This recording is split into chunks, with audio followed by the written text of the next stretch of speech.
Ready, camera one. Hit it. Good morning. I'm Jim McKay speaking to you live from the Olympics in Munich, West Germany. Talk me through the day. So it's a volleyball. Then there's boxing. Good. It's America versus Cuba. Sure you want to bring in the politics? It's not about politics. It's about emotions. And we're clear. Great job, everyone.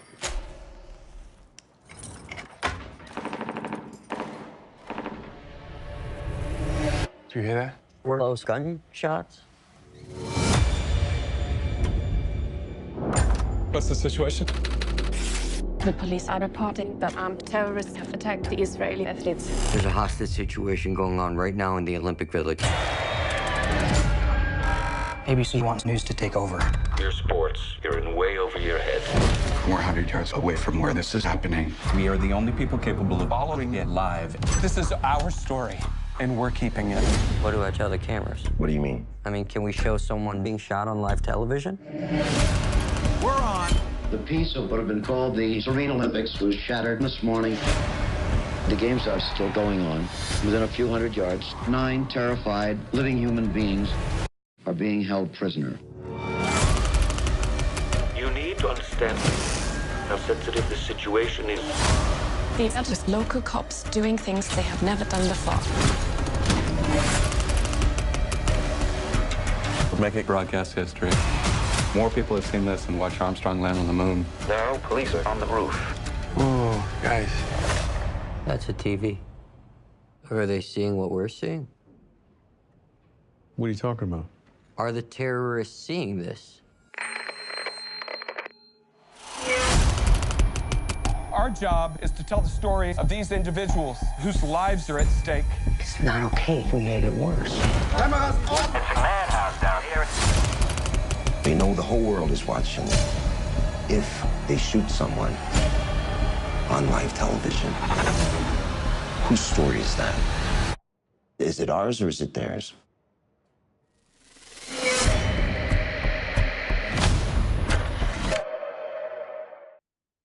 Ladies and gentlemen, boys and girls, children of all age, we are so happy to have with us here the ridiculously talented and now Oscar-nominated screenwriter for the incredible film September 5, which is out now in limited, and you can find it possibly anywhere near you.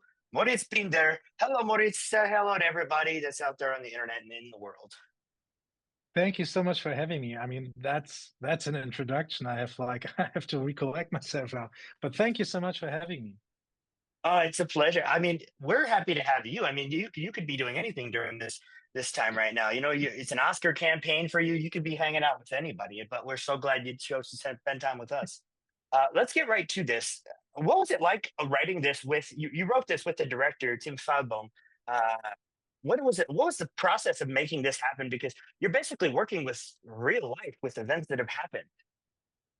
Yeah, and that's kind of my home turf. You have to know that before film university, I was a TV journalist, and then I studied documentary on film university. So the research process and talking to eyewitnesses, and that's really something I love.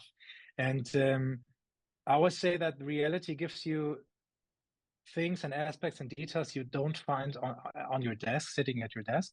So that was a really great process, and you know that it was a life-changing event for like every journalist involved. So everyone wrote about it afterwards. They wrote like biographies, scientific papers, newspaper articles, a lot of material, and I really got down that rabbit hole, and I was doing the research, and I was so happy to have Tim.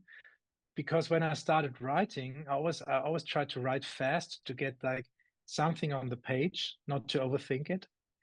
And it was filled with all that research material. And then Tim was so good in finding the core in every scene, saying, this is great stuff, but maybe this is the most important thing in that scene, and finding the rhythm. And it's always so great to work with the director, like from the beginning, because if you think you can write a perfect script, like in quotation marks, and then hand it over to the director, that's a painful moment. But writing with the director directly really gives you, like, you understand his vision, you understand what he sees in that, and you can help him with that. And that was a a really great process, and I really don't want to make it another like differently from now on, because that was really great. I have to ask you because there's such a pace to this film, and it moves along so swimmingly, like from one event to another. It doesn't ever feel like too much, but it's just enough. What what from the page to what we see in Tim's vision of the film, was there a lot of changes, or was it because you guys worked so close together, pretty much close to what you guys had hoped for with the words on the page? I think it's pretty close, and I think the thing is that he always wanted to create a page turner, that because that everybody who gets involved already knows, okay, this is the pace. This movie has to feel like one big scene. This has to be like, because when we talked to Jeffrey Mason in our research interview, he said that day felt like a rush, and they didn't have time for anything, just to make it, and they just tried to make it happen. So we really wanted to put that rush on the page. And then Tim did a very smart thing, and it was like he built that whole studio with his production designer Julian Wagner.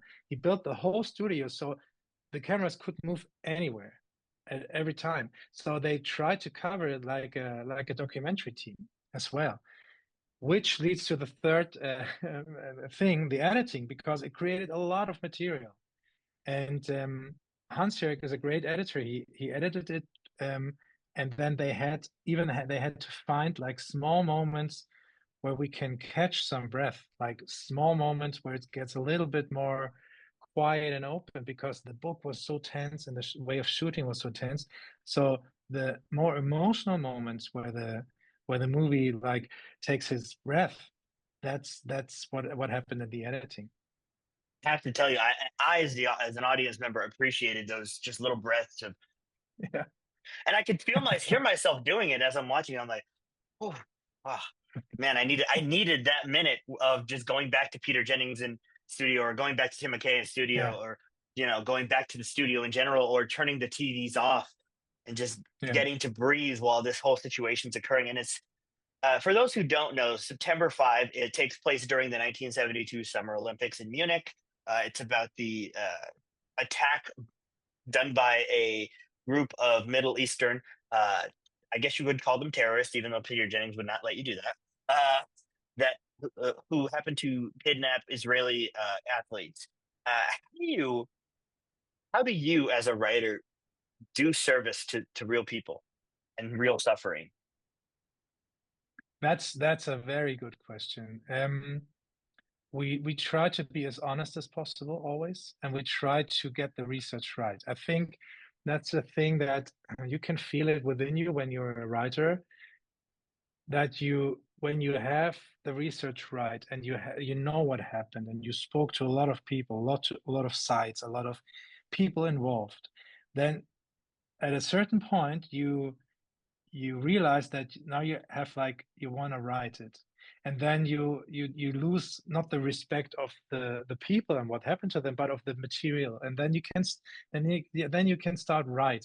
And the good thing is that we had those people, and we could go over the draft with them, draft by draft, and that always was like a moment where we say, okay, we want to, because obviously it's something that took place over 22 hours. We have to condense it to 90 hours, and not to a documentary, but to a feature film. So we have to get the feeling right, and we have to get right what the people were going through.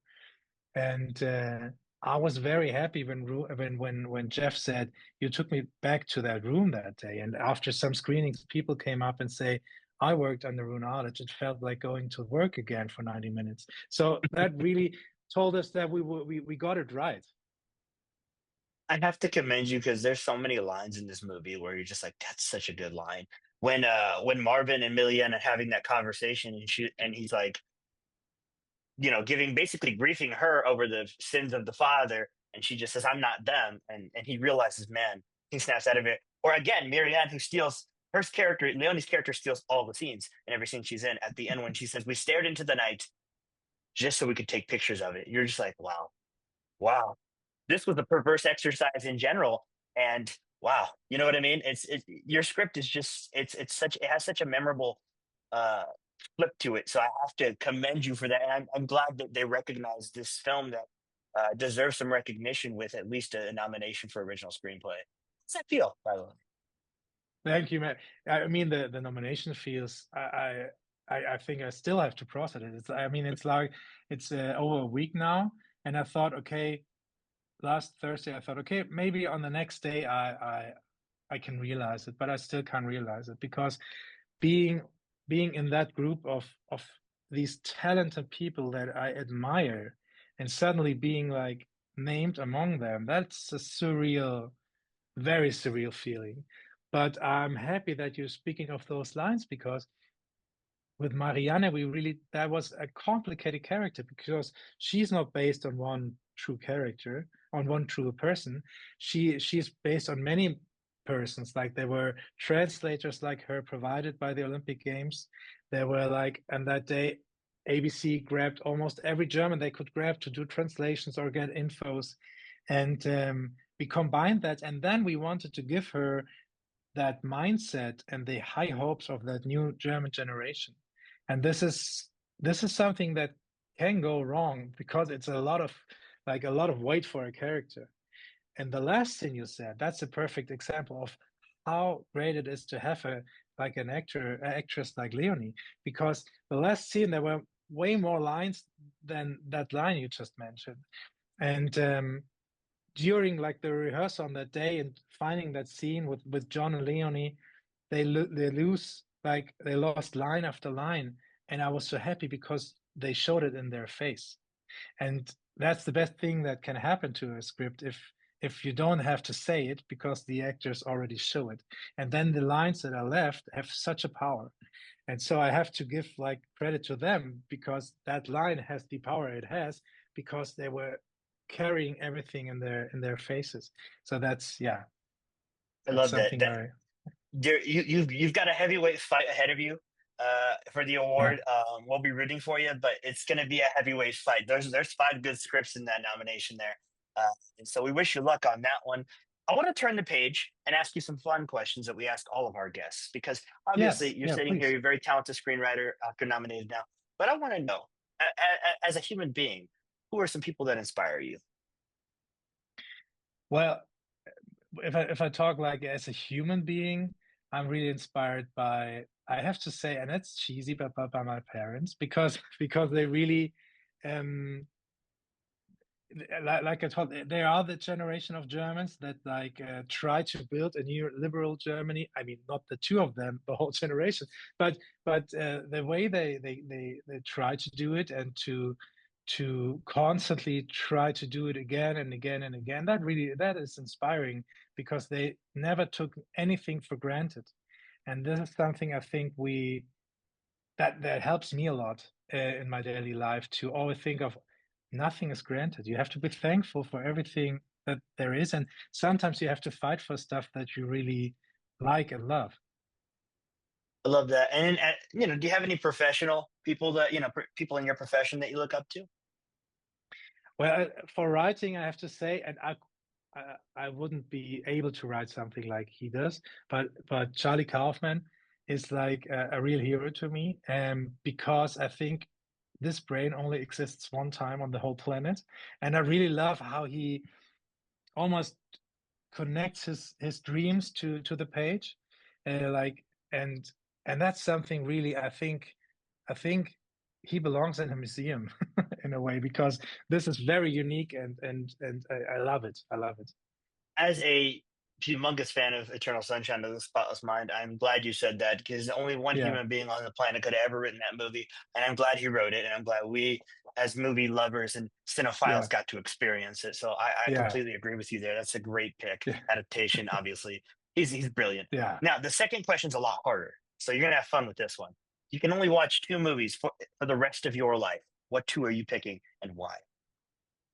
Well, that's easy because they're my 2 favorite movies, and it's just my opinion. So please don't judge. But it's The Good, the Bad, and the Ugly. It's the Good, the Bad, and the Ugly by Sergio Leone, and it's 8.5 by Fellini. And I love those 2 movies so much because I'm really in love with every frame. And I mean, obviously, if you ask me about my 3rd movie, then it would get tricky. But those 2 I would get a tattoo with every single frame if my body would be big enough, because it's art piece after art piece after art piece, and it's not. But the thing is that it's not about that. They're telling like this journey and these stories that like you're so engaged with the story, and still every frame is an art piece. So this is, yeah, I have to pick those. Sorry for the long answer. No, that's a great answer. That's what I love about that question is it gives me it tells us a lot about you. And you can kind of see like that you're inspired by classic cinema through the writing on this film. There's a very big proponent of let's let the actors breathe and do this, but this is a very intense script. So I have to say, like, we'll be rooting for you come Oscar night, but you have a heavyweight fight, like I mentioned, ahead of you because there's really good scripts there. Yes. Let me ask you as a writer, and this will be one of my last questions because we have to wrap up.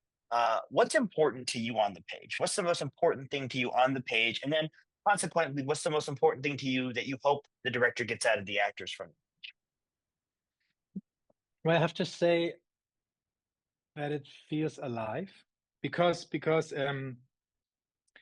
this is something like that happens to me a lot. If I'm sitting at my desk staring at the page and thinking about the scene, it maybe becomes more structured and maybe it becomes more pointy, but it's almost sucking the life out of it if I think about it too much before I write it.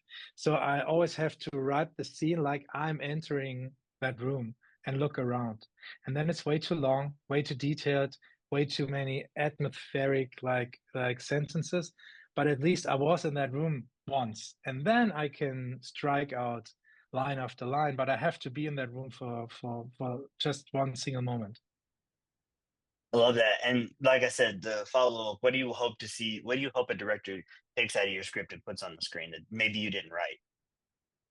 I think the subtext. I think it's always because you can describe the plot, and but there's always a subtext to the scene, and sometimes they play with that, which I love. When you wrote like a fight and they say, okay, say the lines, but say it like it's your first date or something. I love that when they change the subtext to get something else.